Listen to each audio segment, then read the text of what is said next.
자, 강서구청장 김태우가 이긴다. 제가 강서구에 살았었죠. 자, 강서구청장 김태우가 이긴다. 제가 강서구에 살았었잖아요, 여러분. 그래가지고 그 동네에 제가 아는 분들한테 막 전화도 돌려보고 그 다음에 이제 슬쩍슬쩍 이제 물어봤어요. 그래서 이렇게 보니까 괜찮습니다, 여러분. 분위기가 생각보다요. 그리고 보궐선거라는 거는 몇 가지 특징이 있어요. 자, 일단 김태우는요, 누구처럼 이 오씨, 안씨, 박씨처럼요 성범죄자가 아닙니다.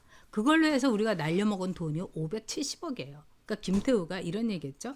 40억은 애교고 나는 4천억을 갖고 오겠다, 예산을. 이러니까 난리가 난 거예요. 그런데 막상 사람들이 40억, 4천억 이러면서 40억 얘기를 하니까 4천억까지 줄긋기가 된다는 거예요. 이거 그렇게 나쁘지 않습니다, 여러분. 이 강서구라는 데는요, 지역 민원이 굉장히 중요한 곳입니다. 그래서 이거를 파고들면 됩니다. 자, 공익신고자였죠, 김태우는. 그래서 김태우가 청와대에 있으면서 35건에 대해서 폭로를 했어요. 이게 뭐냐면 이 환경부의 블랙리스트, 김은경이, 그 다음에 조국이 유재수의 감찰 무마한 거, 기타 등등 이래가지고 무려 35건이었는데 이게 다 사실로 밝혀졌어요.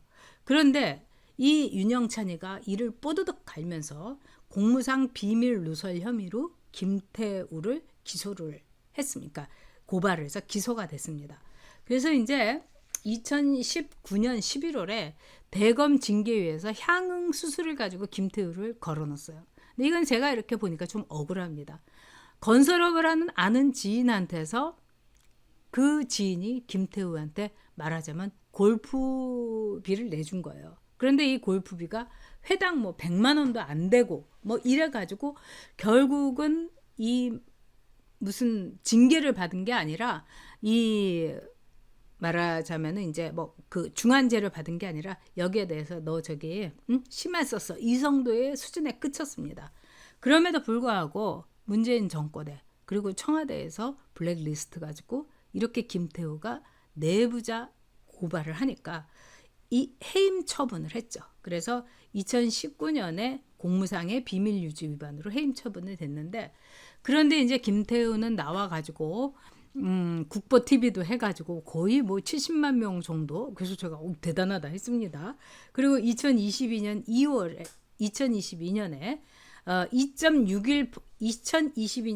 달이죠, 지방선거 때 2.61% 차이로 이 강서구청장에 당선이 됩니다. 이거 대단한 일이었죠. 근데 지금 김태우 이 후보가요, 그렇게 열심히 다닌다고 그럽니다. 그래서 새벽부터 밤 11시까지 정말 12시 꼴깍 넘을 갈 때까지 그렇게 선거운동을 많이 한다고 그래요. 이렇게 열심히 하는 사람한테는 당할 자가 없습니다. 그런데 진교훈이는 어떠냐? 설렁설렁 된다는 거예요. 그래서 김태우의 하루의 일정을 보면 15개, 16개 이렇게까지 나오는데 진교훈이는 설렁설렁, 나는 이미 다 됐어? 이래가지고 일정이 거의 없답니다, 여러분. 당에서 누가 온다 하면은 앉아 이렇게 그 자기 사무실에서 사진 찍는 거 그리고 진교훈이의 스타일 자체가 이 경찰 고위직에 있어가지고 되게 엉덩이가 무겁답니다. 그래서 이렇게 돌아다니는 것도 안 좋아하고 사람들하고 이렇게 접촉하는 걸 굉장히 껄끄러워 한다는 거예요. 샤이한 사람이라고 좋게 말하면 볼 수 있겠죠. 근데 진교훈이는 이 설렁설렁 하면서 대충 그냥 돌아다니지도 않는데요. 그러면서 내가 때는 당상이지, 여론조사 보니까 17% 20% 차이 나니까 그냥 난 선거운동 안 하는 게 더 좋아, 이러고 앉아있다는 거예요. 그러면서 호남 향후에만 믿는다. 이 강서구에는 호남 인구 비율이 꽤 높습니다, 여러분. 그리고 지금 이렇게 보니까 진교훈이는 원래 윤석열 대통령 지지하고 윤석열 대통령 도왔던 사람이에요. 그런데 이 고향이 호남이다고 보니까 아무래도 이 피가 부르는 쪽으로 갔는지 윤석열 대통령이 자기 대우 안 해줬다고 생각하는지 말하자면 이제 획 돌아가지고 이 민주당에 그 깃발을 들고 나타나지 않았습니까?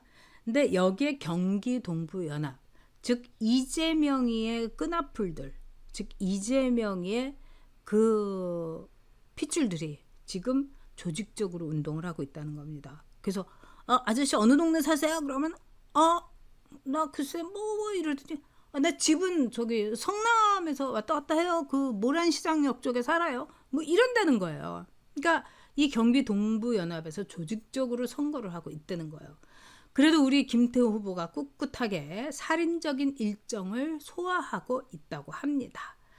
자, 여러분 이거 보세요. 이 개딸들, 이 개딸이 우산을 마구 휘두르면서 김태호 후보의 선거운동을 하는 선거운동원을 공격을 했습니다.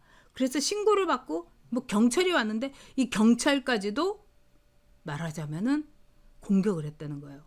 와, 이거 대단한 겁니다, 여러분. 이거를 이렇게 보면은요. 이 선거법은 굉장히 무겁습니다. 그래서 이 아줌마는요, 앞날이 큰일 났어요. 이 아줌마는 국민급식도 먹게 되고요.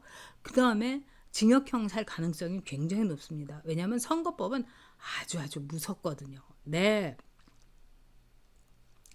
자, 개딸들이 이렇게 김태호 선거운동을 우산으로 공격을 하는데요. 자, 보궐선거의 특징을 좀 얘기하겠습니다. 보궐선거는 여러분 특징이 있죠. 선거하는 날 우리는 쉬죠. 근데 보궐선거는 쉬지 않습니다. 다 출근하고요. 일상이 그대로 이루어지는 가운데서 보궐선거가 있어요. 그래서 보궐선거는 조직표입니다. 즉 내가 기를 쓰고 김태호를 당선시켜야 되겠다. 나는 무슨 일이 있어도 투표를 한다. 나 오늘 반차 낸다. 나는 새벽 6시에 일어나서 투표하겠다. 뭐 이런 적극적으로 사람들이 마음을 먹는 조직을 동원하는 쪽에서 이깁니다. 그래서 조직 투표율을 보면은요, 이 보궐선거의 경우 국회의원 선거라도요, 뭐 지방 같은 경우는 뭐 18%, 뭐 19%인데도 있고요, 20 몇 프로, 이 정도, 23%, 25% 대충 이렇게 됩니다. 굉장히 철저한 조직에 의해서 정당이 얼마나 활동적으로 유효 있게 효율적으로 움직이느냐에 따라서 이 선거의 평가가 달라집니다. 결과가 달라집니다. 그래서요, 보궐선거는 뚜껑 열어봐야 되는 겁니다. 그리고 두 번째, 보궐선거에서는요, 지역 민원이 굉장히 강력한 힘을 발휘합니다. 즉 보궐선거에도 기를 쓰고 투표하는 사람들은요, 김태호가 되는 거, 진교훈이 되는 거, 이게 우리 구는 물론이고 내가 갖고 있는 건물이라든가 내가 갖고 있는 땅이 어떻게 이렇게 그 다음에 비행장은 소음은 어떻게 되고, 이런 개인적인 또는 이런 거에 굉장히 관심이 많은 사람들이 투표를 합니다.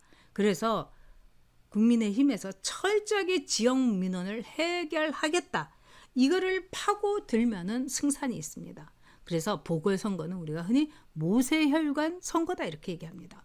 대동맥 뭐 이런 선거가 아닙니다, 여러분. 그렇기 때문에 여러분들께서 전화를 많이 해주십시오. 저도 전화 꽤 했습니다. 뭐 제가 친한 빵집 주인도 전화 드렸고요. 그 다음에 부동산, 그 다음에 제가 세들어 있던 그 주인, 뭐 그런 분들께도 제가 전화 드렸습니다. 제가 거기서 꽤 전세를 오래 살았거든요. 그러면서 이제 슬쩍 걸치는 거예요, 여러분. 뭐 우리가 편하게 김태우 꼭 부탁합니다.